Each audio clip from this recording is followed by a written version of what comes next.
Hi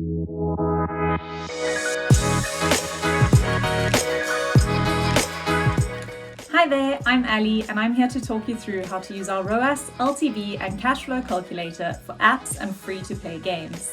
The point of this calculator is to figure out whether your unit economics for user acquisition are ROAS positive. And if they are, we'll help you to model financial scenarios to indicate how you can scale. At a high level, we're trying to establish your investment formula for user acquisition. So we need to know: how much do you have to invest to buy a user? When do you expect to break even on that user? What is your ultimate LTV and therefore your profit? And how long does this all take to happen? Let's kick off by building a model of your LTV curve. To get started, you need to have your retention data.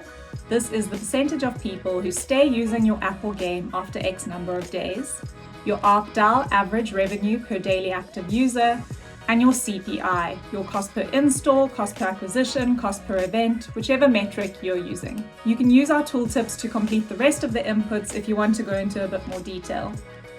In this example, the summary tab tells us that you invest $1.20 to acquire a new user, and given this retention profile and ARPDAU, you're expecting to break even on day 33.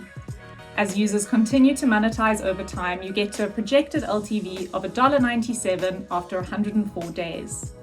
We're not counting the continued revenue journey after that, because from here the curve is really flat, so we just need to find a realistic cutoff point. So basically your investment formula is $1.20 in, $1.97 out after 104 days, and this gives you a profit of 77 cents. Now, all these inputs are configurable. Let's say your product team has done a great job and introduced changes that adjust your day 7 retention from 20 to 24%. You input that new value into your calculator and it immediately redraws your graph. So it shows that in this case now you break even on day 28 instead of day 33. You've increased your LTV to $2.05, which is now expected to come in at 103 days. And now you're making 85 cents instead of 77 cents profit. So feel free to play around with your own data to model different scenarios and figure out how to optimize your UA machine. Next, we want to look at what your cash flow will look like based on this profile. In this case, there's an assumption that you have $100,000 ready to spend on paid ads. Let's look at the red line first. You have $100,000, you're spending that consistently over a 60-day period. By day 60, you've spent all your money. So now, let's say you're monetizing on the App Store. According to Apple's payment terms, somewhere around day 67, you'll get your first inbound payment from Apple. You take that money and you spend it in a linear fashion consistently over the next 30 days until you get your next payment from Apple. And so on, and so on. Over time, your cash flow is a little bit spiky, but you're gradually growing because you're taking all the money you're earning and you're reinvesting it back into an ads machine that you have high confidence is profitable. Next, let's look at the blue line. This shows your cash flow if you have a revolving credit facility with Pollen VC. Every 7 days, we're looking at the previous week's revenue that's been earned but not yet paid out by the App Store or other platforms, and also the value trapped in your existing user cohorts. You can borrow against this revenue and then reinvest it immediately back into your UA machine. Rather than having to wait 60 plus days before reinvesting, you're able to do it every 7 days. Reinvesting in an ROI positive UA machine faster will mathematically enable you to scale faster. It's a really capital efficient way to scale your app as you're not relying on external equity funding to grow. As we said right at the start, the key thing here is your investment formula.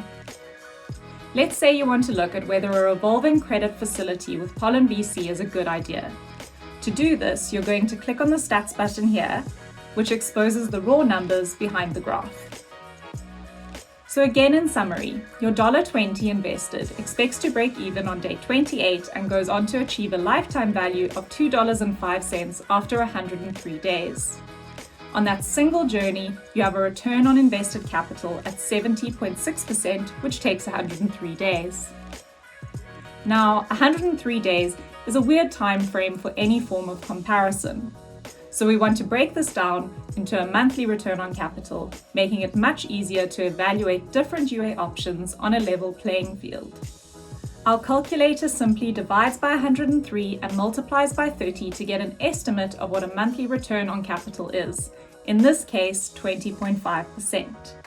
So this is what your UA machine looks like. You have an investment formula where you can net a 20.5% monthly return on capital invested, and you believe it's something you can scale. So perhaps you've exhausted your internal cash flow to fund UA, but the UA machine is still profitable. So you apply for a revolving credit facility with Pollen VC because you want access to an efficient source of capital to put back into this machine. Let's say the cost of capital here is 1.5% per month. In order to borrow, you have to pay 1.5% in interest for the 30 days it's going to be borrowed. You're then investing it into your UA formula, which is netting you 20.5% in the same time horizon.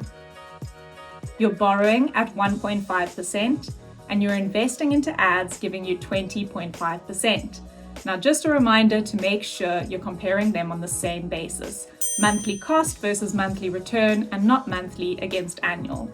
So after the cost of financing, you're making a 19% monthly return on ad spend investment, which is a fantastic return. Another way to look at this is the leverage multiple.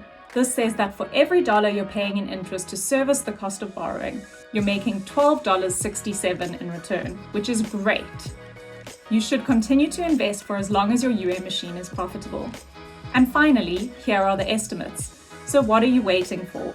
Go play with your own metrics and reach out to us if you have any questions.